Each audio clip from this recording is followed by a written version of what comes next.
প্ৰিয় বন্ধু বান্ধৱীসকল Joyjyoti YouTube channel bumper জিকে অসমীয়া ৱৰ্ল্ডলৈ আপোনাক আদৰণি জনালোঁ। আপোনাৰ শৰীৰত থকা কি ৰাসায়নিক পদাৰ্থই আপোনাক সুখী কৰে? উত্তৰটো হ'ল বন্ধুসকল, যেতিয়া চেৰ'টনিন, ড'পামিন আৰু এণ্ডৰফিনৰ মাত্ৰা বেছি হয় তেতিয়া আমি সুখী অনুভৱ কৰোঁ। যেতিয়া আমি কিবা এটা বিশেষ বস্তু আমাৰ জীৱনত অহা দেখিবলৈ পাওঁ তেতিয়া আমাৰ মগজুৱে লগে লগে চেৰ'টনিন, ড'পামিন আৰু এণ্ডৰফিনৰ মুক্ত কৰি আমাক সুখী অনুভৱ কৰে। ভাৰতৰ কোনখন চহৰক টোপনি নোযোৱা চহৰ বুলি কোৱা হয়? শুদ্ধ উত্তৰটো হ'ল ভাৰতৰ টোপনি নোযোৱা চহৰ মাদুৰাই।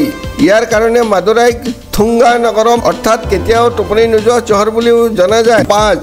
আনৰ পৰা ফুল কিনি বা কোনোবাই ফুল উপহাৰ দিলে আমি কিয় সুখী অনুভৱ কৰোঁ? অনুগ্ৰহ কৰি চেনেলটো ছাবস্ক্ৰাইব কৰি বেল আইকনটো অন কৰি ৰাখিব যাতে মোৰ নতুন নতুন ভিডিঅ'বোৰ তৎক্ষণাত পাব পাৰে। ভিডিঅ'টো লাইক আৰু শ্বেয়াৰ কৰিবলৈ নাপাহৰিব। শুদ্ধ উত্তৰটো হ'ল বন্ধুসকল, যেতিয়া আমাৰ মগজুৰ পৰা ড'পামিন নিৰ্গত হয় আমি সুখী অনুভৱ কৰোঁ।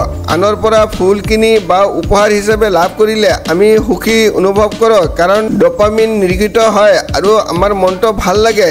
ইয়াৰ উপৰিও আপোনাৰ জীৱনত বিশেষ কিবা এটা আহি আছে বুলি অনুভৱ কৰায়। ভিডিঅ'টো চোৱাৰ বাবে অশেষ ধন্যবাদ।